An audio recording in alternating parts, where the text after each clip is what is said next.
chamava José. E quando nós entramos na história de José, nós olhamos, irmãos, que José era um tipo meio de cagueta.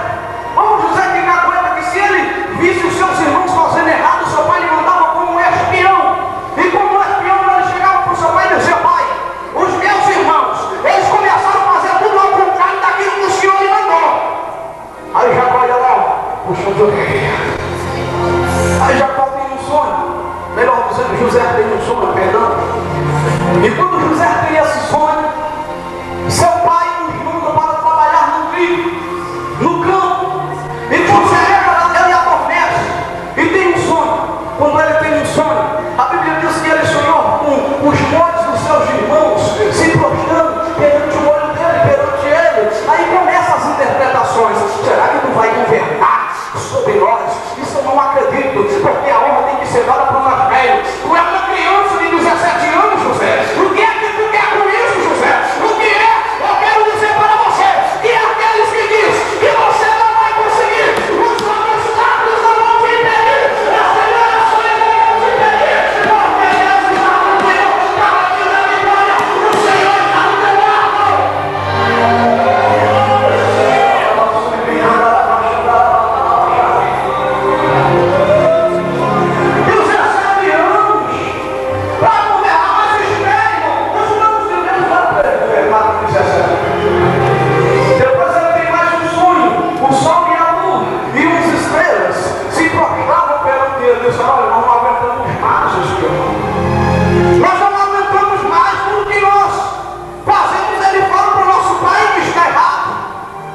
O Senhor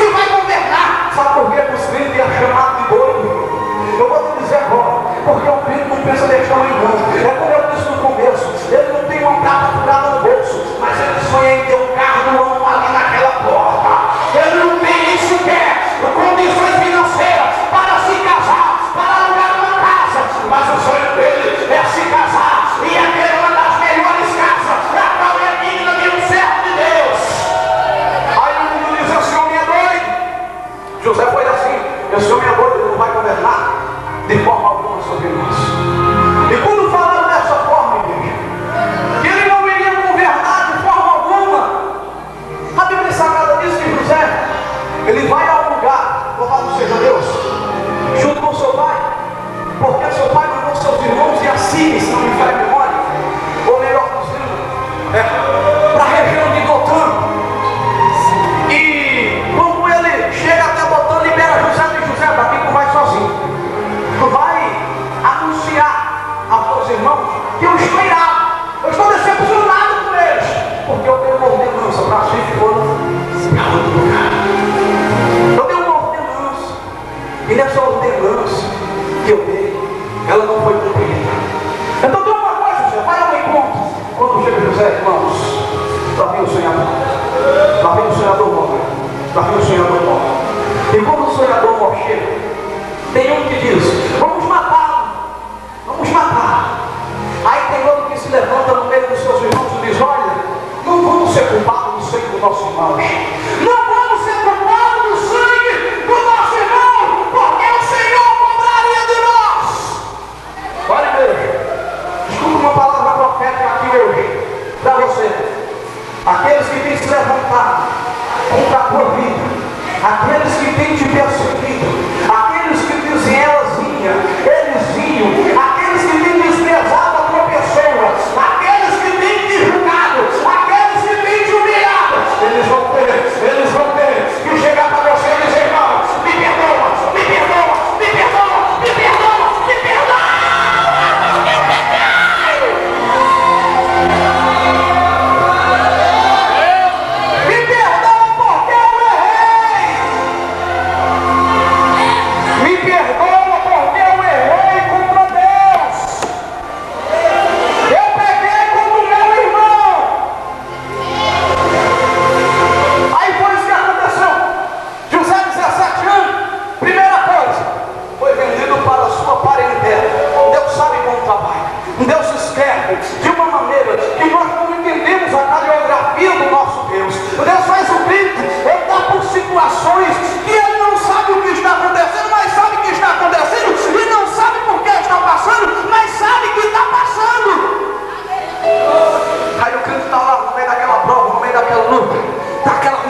falha a memória, irmãos, Ismael era parentela de Jacó.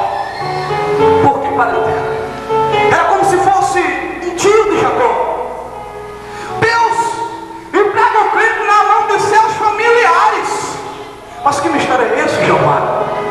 Deus entrega o crente na mão dos seus familiares para tratar, para lapidar. Mas se ele estiver com perseverança na presença de Deus, no final da história vocês já vão saber. E quando, meu irmão? Quando José entregue nas mãos dos ismaelitas, foi vendido, foi tirado do poço, vendido para os ismaelitas.